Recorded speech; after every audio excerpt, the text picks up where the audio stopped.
Hello and welcome to this week's edition of 5 Minutes of Management. As always, I'm Frank Kalman here with Rick Bell. Rick, we had the digital edition of Workforce Live this week. That's right, it happened June 3rd, but if you missed it, no worries. All the talks are on demand, I think, for the next 3 months through September. So be sure to check out workforce.com and check out the Workforce Live digital edition. Rick?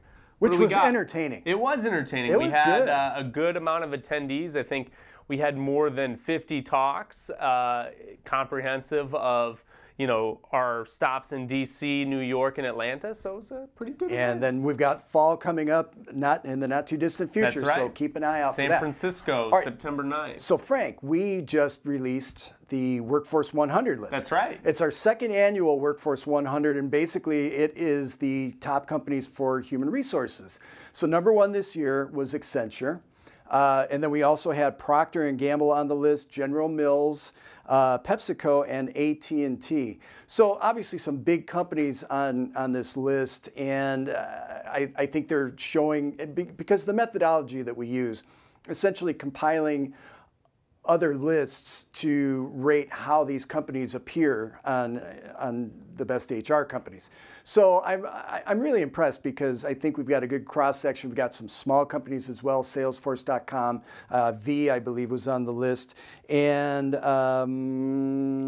Mayo Clinic was also on the list. Wow. So, yeah. So actually a very comprehensive list. Yeah, we started the Workforce 100, I think it was last year with the June issue, and this is our second year, and I'm sure, you know, we'll continue this as the list evolves. If you haven't checked it out, be sure to check it out.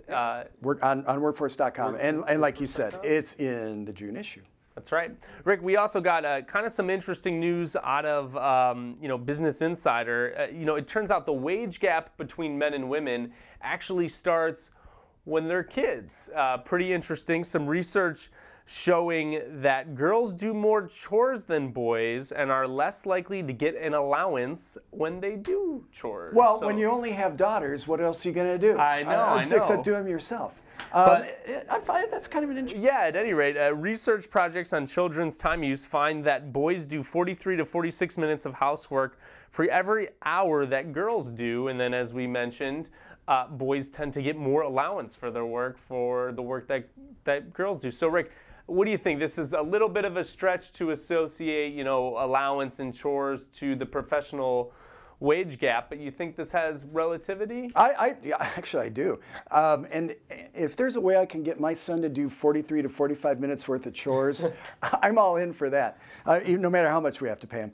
But, I think there's, yeah, maybe it's a little bit of a stretch, but I think there is a correlation. And I think when you think traditional chores, there is that sort of thing, and very house and inside type chores, and yeah, there's just that stigma, I think, attached. So I can see it carrying over to a wage differentiation.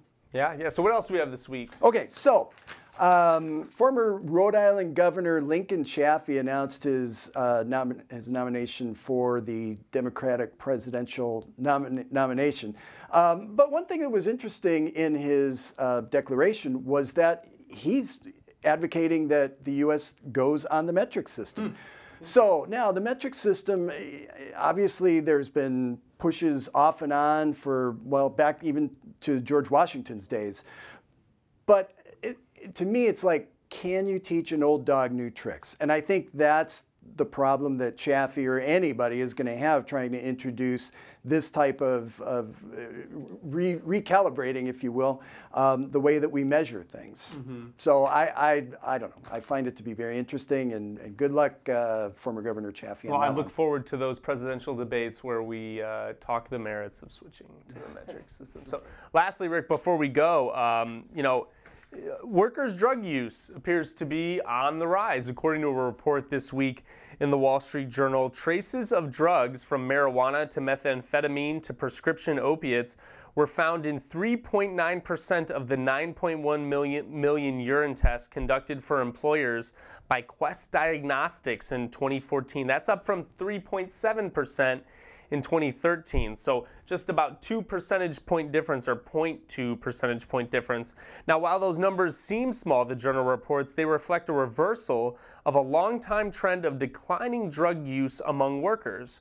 Before 2013, positives had dropped nearly every year for 24 years, from 13.6% in 1988 to a low of 3.5% in 2012. So interesting. I think it's reflective of society. I think drug use, recreational marijuana, cocaine, stuff like that, I think is inching up a little bit, and that's probably why you're seeing it come up in workers' drug use as well. Well, and you have states where it's completely legal. Oregon soon, and Colorado. And then obviously there are a number of states with medical marijuana laws.